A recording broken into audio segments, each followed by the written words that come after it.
नमस्कार दोस्तों, इस वीडियो में हम लोग अमेरिकी राष्ट्रपति चुनाव से उत्पन्न विवाद की चर्चा करेंगे। इससे पहले अमेरिकी राष्ट्रपति चुनाव से संबंधित मैंने 2 वीडियो डाले हैं।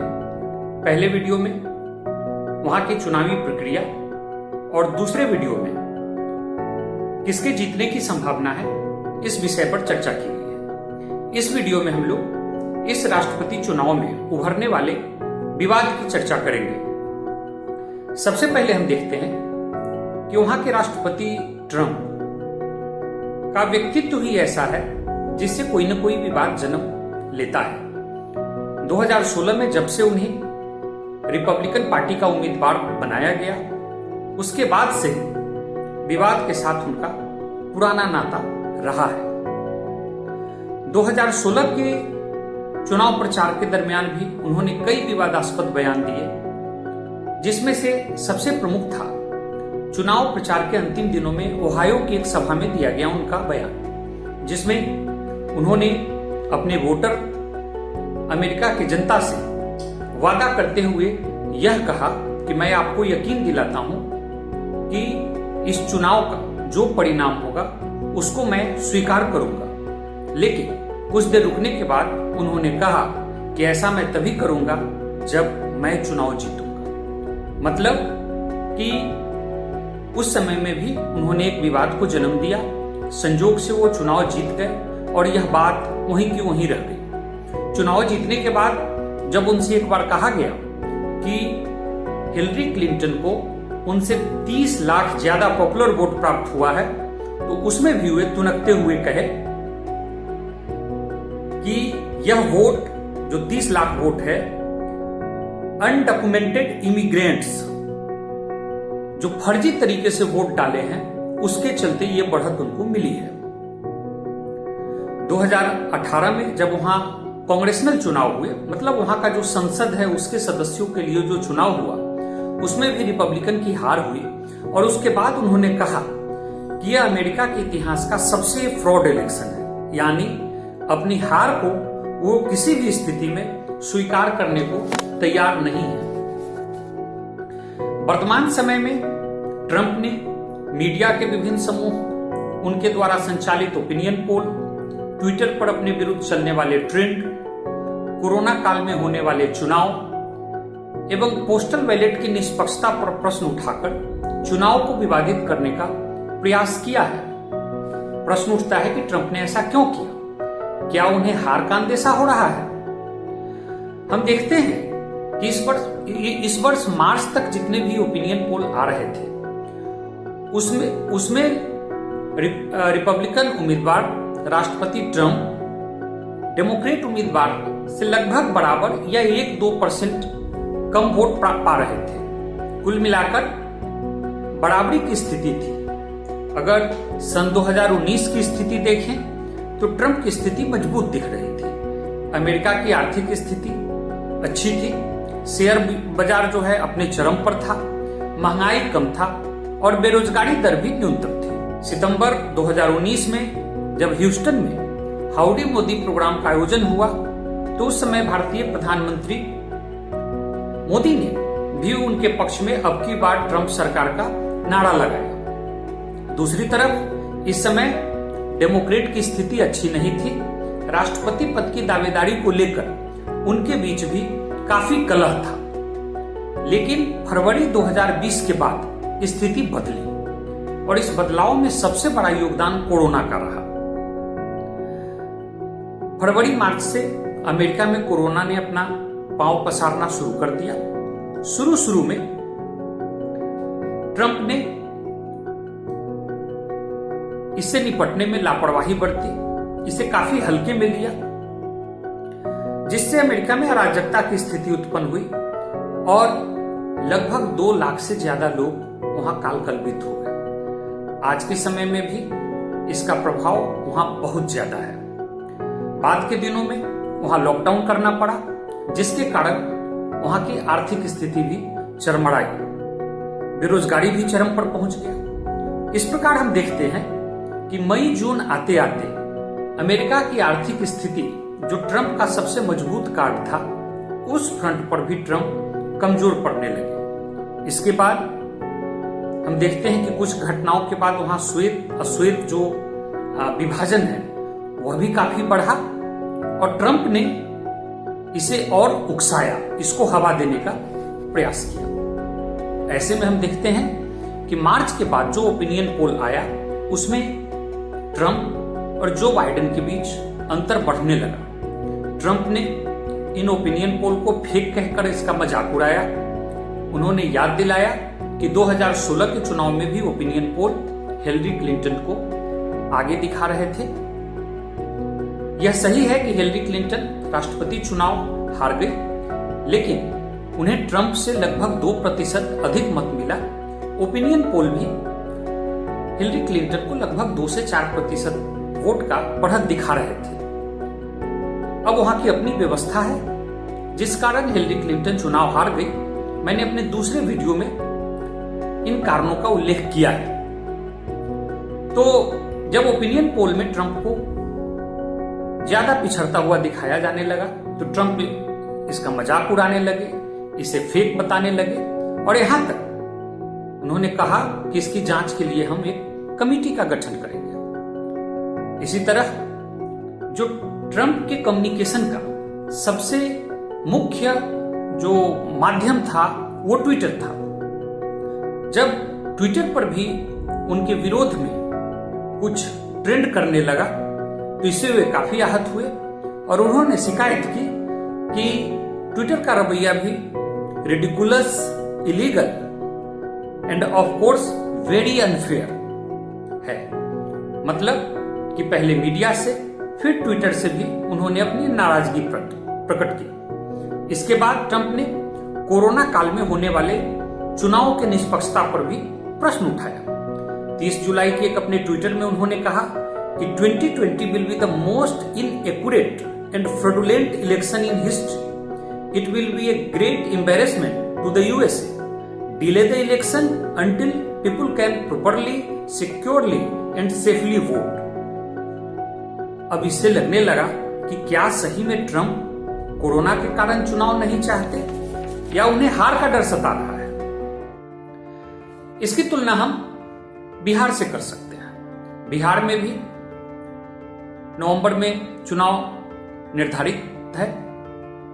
शुरू में यहां के भी कुछ राजनीतिक दल द्वारा कोरोना के कारण चुनाव को टालने की बात कही जा रही थी, लेकिन अमेरिका और बिहार में अंतर यह है कि बिहार में यह मांग मुख्यतः विपक्षी दल द्वारा किया जा रहा था, जबकि अमेरिका में कोरोना के कारण चुनाव टालने की मांग मुख्यतः वहां के राष्ट्रपति कर रहे थे। ऐसे में प्रश्न यह उठता है कि क्या ट्रंप चुनाव को रोकना चाहते थे या वो चुनाव रोक सकते थे। 1845 में वहां के संविधान में 12वां संशोधन किया गया, जिसके द्वारा अमेरिका में चुनाव की तिथि निश्चित कर दी गई, जो नवंबर महीने के पहले सोमवार के बाद पड़ने वाले मंगलवार को होता है। यह तिथि निश्चित हो गई। राष्ट्रपति या उनका कैबिनेट इसमें किसी भी हाल में परिवर्तन नहीं कर सकता है। अब एक उपाय यह था कि संविधान संशोधन किया जाए और संविधान संशोधन करने का अधिकार वहां के कांग्रेस को था। ट्रंप के लिए मुश्किल यह थी कि वहां के कांग्रेस में रिपब्लिकन पार्टी को बहुमत नहीं था। दूसरी समस्या यह थी कि भारत के विपरीत वहां व्हिप जैसी कोई व्यवस्था नहीं है। कांग्रेस के मेंबर अपनी अंतरात्मा की आवाज से किसी बिल या संविधान संशोधन किसी विधेयक पर अपनी अंतरात्मा की आवाज से वोट करते हैं। ऐसे में उन्हें रिपब्लिकन के भी सभी मेंबर के सहयोग का उम्मीद नहीं था। जैसा बाद में स्पष्ट भी हुआ, कांग्रेस के सीनियर रिपब्लिकन मेंबर रोडनी डेविस ने कहा कि चुनाव संविधान के अनुसार नियत समय पर ही होंगे। इन परिस्थितियों में पोस्टल बैलेट का मुद्दा बड़ा प्रमुख हो जाता है। अमेरिका में बड़े पैमाने पर इसका प्रयोग होता है। 2016 के राष्ट्रपति चुनाव में 20% मतदाता ने पोस्टल बैलेट का प्रयोग किया। 2018 में जो वहां कांग्रेसनल चुनाव हुए, मतलब वहां के जो संसदीय चुनाव हुए, उसमें 27% लोगों ने पोस्टल बैलेट का प्रयोग किया। और इस बार कोरोना की स्थिति को देखते हुए संभावना है कि यह 40% तक पहुंच जाए। भारत में भी पोस्टल बैलेट का प्रयोग होता है, लेकिन दोनों में कुछ भिन्नता है जिसको हम देख सकते हैं। भारत में पोस्टल बैलेट सिर्फ अब्सेंटी वोटर के द्वारा प्रयोग किया जाता है। क्या है ये अब्सेंटी वोटर? अब्सेंटी वोटर मतलब जो सुरक्षा बल में कार्यरत कर्मचारी हैं, या जो मतदान कर्मी हैं, या जो किसी विदेशी मिशन में कार्यरत कर्मचारी हैं, ये पोस्टल बैलेट के द्वारा अपना मत प्रकट करते हैं। जबकि अमेरिका में कोई भी व्यक्ति इसका प्रयोग कर सकता है। इसकी पूर्व सूचना वह चुनाव आयोग को दे सकता है, जहां से चुनाव आयोग उसके लिए पोस्टल बैलेट की व्यवस्था करती है। दोनों देशों में मतगणना के पद्धति में भी भिन्नता है। भारत में जिस दिन मत गिना जाता है उस दिन तक पहुंचने वाले, मतलब मत पेटी के खुलने से पहले तक पहुंचने वाले पोस्टल बैलेट को काउंट किया जाता है। जबकि अमेरिका में विभिन्न राज्यों में विभिन्न व्यवस्था है। अधिकांश राज्यों में वहां पोस्ट मार्क रूल अपनाया जाता है। इसका मतलब यह कि जिस दिन चुनाव की तिथि निर्धारित है उससे पहले तक पोस्ट ऑफिस का अगर उस पर स्टाम्प पड़ जाता है तो चाहे वह पोस्टल बैलेट चुनाव खत्म होने के कई दिन बाद भी पहुंचे, उसको काउंट कर लिया जाता है।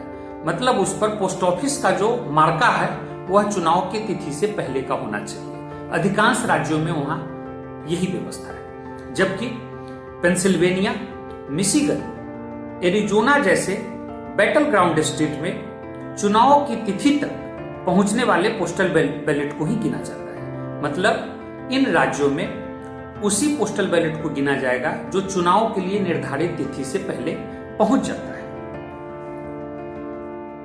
पोस्टल बैलेट संबंधी समस्या अमेरिका में और जटिल तब हो जाती है जब वहां की डाक व्यवस्था जो है वो भी काफी अभी अव्यवस्थित है। कोरोना के कारण वहां स्टाफ की कमी है।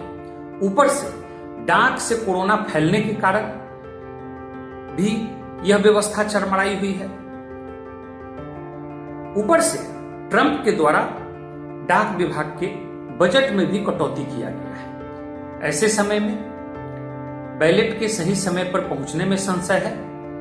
चूंकि बैलेट को दो तरफा पहुंचाना होता है, यानी पहले चुनाव आयोग से वोटर तक और फिर वोटर अपना वोट कास्ट करके उसे चुनाव आयोग तक पहुंचाते हैं। ऐसे में डाक व्यवस्था की स्थिति अच्छी नहीं होने के कारण इस बात की पूरी आशंका है कि बैलेट समय पर न पहुंच सके और इनकी मात्रा भी बहुत ज्यादा हो सकती है। बैटल ग्राउंड स्टेट में इससे बड़ी समस्या की संभावना है। अपने अपने मजबूत राज्य में चूंकि जीत का मार्जिन वहां बहुत ज्यादा होता है तो वहां पोस्टल बैलेट से विवाद कम होने की संभावना है। लेकिन बैटल ग्राउंड स्टेट जहां काफी क्लोज इलेक्शन है और दोनों कैंडिडेट के बीच में जो अंतर है वो 2% 3% वोट का ही रहने का है, ऐसे में इस पोस्टल बैलेट का काफी महत्व हो जाता है। चूंकि इन राज्यों में जीत हार का अंतर काफी कम होता है। 2018 के जो संसदीय चुनाव हुए, कांग्रेसनल चुनाव हुए, उसमें जॉर्जिया में लगभग 7,000 एवं एरिजोना में 3,000 पोस्टल बैलेट को लेट होने के कारण इनवैलिड कर दिया गया। अब प्रश्न उठता है कि जिन राज्यों में बड़े पैमाने पर पोस्टल बैलेट को रद्द किया जाएगा लेट पहुंचने के कारण, और अगर उन राज्यों में जीत हार का अंतर उस रद्द किए गए वोट की तुलना में कम होता है, तो स्वाभाविक है कि उन राज्यों में बड़ा विवाद होगा। ट्रंप अभी से डेमोक्रेट के मजबूत राज्य एवं बैटल ग्राउंड राज्य में पोस्टल बैलेट में फर्जीवाड़ा का आरोप लगाकर इसे डिस्क्रेडिट करने का प्रयास कर रहे हैं। दूसरी ओर डाक विभाग के बजट काटकर अनिश्चितता को वो और बढ़ा रहे हैं। वहां के एक प्रसिद्ध पत्रकार हैं स्टीव कॉल। उन्होंने बैटल ग्राउंड स्टेट में पोस्टल बैलेट मैनेज करने का आरोप ट्रंप पर लगाया। इसके अलावे चुनाव प्रभावित करने के कई तरीके अपनाने के आरोप उनके द्वारा लगाए गए हैं। उनका कहना है कि वे पूरे पोस्टल बैलेट सिस्टम को ही डिस्क्रेडिट कर रहे हैं, श्वेत अश्वेत के बीच विवाद बढ़ा रहे हैं रिपब्लिकन राज्यों में, मतलब जिन राज्यों में रिपब्लिकन मजबूत है, उन राज्यों में वोटर रजिस्ट्रेशन नियम को भी कड़ा कर रहे हैं। हम लोग जानते हैं कि अमेरिका के विभिन्न राज्यों में वोटर रजिस्ट्रेशन के भी अलग अलग नियम हैं। अब जिन राज्य में रिपब्लिकन मजबूत है, उन राज्यों में रजिस्ट्रेशन के लिए वे ज्यादा जटिल डॉक्यूमेंट मांग रहे हैं। इसके अलावा सच को दबाने के लिए ट्रंप मीडिया पर भी प्रहार कर रहे हैं लगातार। ऐसे में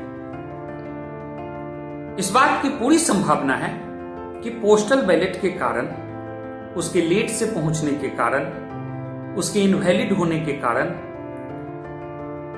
कई दिन तक ये काउंटिंग रिकाउंटिंग का चक्कर चलता रहेगा। फिर कोर्ट का चक्कर लगेगा और अंततः सुप्रीम कोर्ट से जाकर निपटारा होगा। इस प्रोसेस में काफी ज्यादा समय लगने वाला है, जिससे वहां काफी अनिश्चितता बढ़ेगी। 2000 ईस्वी में भी इस तरह का विवाद हुआ था, लेकिन वह एक राज्य तक सीमित था।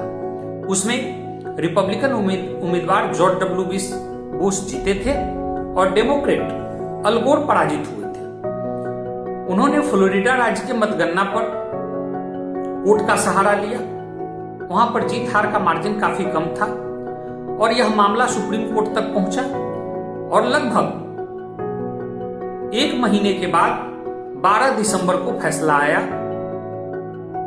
तो चूंकि वह एक राज्य से संबंधित था, तब भी मामला एक महीने तक लटका रहा। लेकिन इस बार इस बात की संभावना है कि दोनों राज्यों में, दोनों कैंडिडेट में लगभग 8 से 9 राज्यों में काफी करीबी मुकाबले की संभावना है। ऐसे में अगर इन राज्य के रिजल्ट कोर्ट तक पहुंचते हैं तो यह मामला काफी लंबा खींचेगा।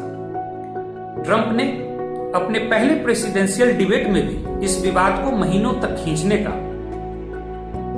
आशंका जो है वो व्यक्त किया गया है। जब उनसे पूछा गया कि क्या इस तरह के क्लोज मुकाबले को वो कोर्ट तक ले जाएंगे तो और यह मामला घंटों दिनों तक चलेगा, तो उन्होंने कहा महीनों तक चल सकता है। ऐसे में देखना दिलचस्प होगा कि निर्धारित समय में सब कुछ होता है या अनिश्चितता बनी रहती है। जैसा कि हम लोग जानते हैं कि अमेरिका के संविधान में राष्ट्रपति चुनाव से संबंधित सभी तिथि निश्चित है और इस प्रोसेस के लिए अधिकतम 79 दिन 79 डेज का जो अवधि है वो तय किया गया है।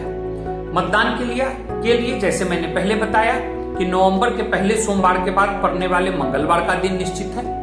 दिसंबर के दूसरे बुधवार के बाद पड़ने वाले पहले सोमवार को इलेक्टोरल कॉलेज के मेंबर राष्ट्रपति चुनने के लिए बैठते हैं। जनवरी के तीसरे दिन नई चुनी कांग्रेस बैठती है, यानी जो संसद के चुनाव भी वहां साथ साथ ही होते हैं, तो उसके मेंबर बैठते हैं। और जनवरी के छठे दिन हाउस और सीनेट संयुक्त रूप से आधिकारिक रूप से इलेक्टोरल कॉलेज के मेंबर का जो वोट होता है उसको काउंट करने के लिए बैठती है। 20 जनवरी के दोपहर में पहले के राष्ट्रपति का कार्यकाल समाप्त हो जाता है और शाम में नया राष्ट्रपति शपथ ले लेते हैं। ऐसे में अब हमको देखना पड़ेगा कि अगर ये मामला कोर्ट तक जाता है तो ये नियत समय में जो समय तय किया गया है 79 डेज का, इसमें ये सब कुछ तय हो पाता है कि नहीं।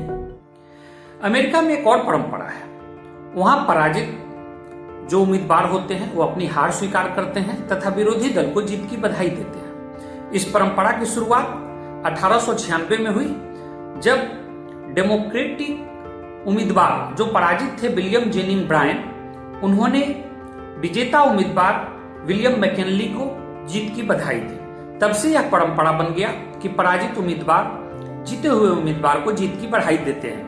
पहले यह बधाई टेलीग्राम, फिर टेलीफोन और अब पब्लिक स्पीच के द्वारा दिया जाता है। ट्रंप से आसानी से इसकी उम्मीद नहीं है कि वे ऐसा करेंगे। 2016 में भी उन्होंने ओहायो में इसका हिंट दिया था। इस वर्ष 24 अगस्त को जब रिपब्लिकन नेशनल कन्वेंशन चल रहा था, जब उनसे पूछा गया कि क्या बाइडेन को चुनाव जीतने के बाद वो बधाई देंगे, उनका जवाब था कि बाइडेन एक ही तरीके से चुनाव जीत सकते हैं अगर वह फर्जी मतदान करवाएं, इसके अलावे वह किसी प्रकार से चुनाव जीत ही नहीं सकते। ऐसे में ट्रंप का इंटेंशन बिल्कुल क्लियर है। चिंता की बात यह है कि अब भी उन्हें अमेरिका के 42-43% लोगों का समर्थन हासिल है। थॉमस फ्रीडमैन जो है अमेरिका के एक बड़े पत्रकार चिंतक हैं। उन्हें 3 बार पत्रकारिता क्षेत्र का प्रतिष्ठित पुलित्जर अवार्ड मिला हुआ है। उन्होंने न्यूयॉर्क टाइम्स में एक लेख लिखा और उस लेख में ट्रंप के इंटेंशन पर प्रश्न उठाते हुए उन्होंने कहा कि अमेरिकन डेमोक्रेसी खतरे में है। अभी भी ट्रंप को 40% के करीब लोगों का सपोर्ट है। वे काफी वोकल भी हैं, वे दबंग भी हैं। ऐसे में अगर अनिर्णय की स्थिति उत्पन्न होती है, वहां की स्थिति अनिश्चय वाली होती है, तो उनके सपोर्टर सड़कों पर भी उतरने से नहीं हिचकेंगे, जिसमें गृह युद्ध जैसी समस्या भी उत्पन्न होगी। साथ साथ अमेरिका चूंकि विश्व का लीडर है, विशेष रूप से आर्थिक क्षेत्र में, ऐसे में अगर वहां 2 महीने 3 महीने तक अनिश्चितता की स्थिति बनी रहती है तो इसका प्रभाव विश्वव्यापी भी होगा। ऐसे में आदर्श स्थिति यह होगी कि चुनाव में मतदाता बढ़ चढ़कर भाग ले एवं निर्णायक मत प्रकट करें, जिससे कि विवाद की कोई भी गुंजाइश न रहे।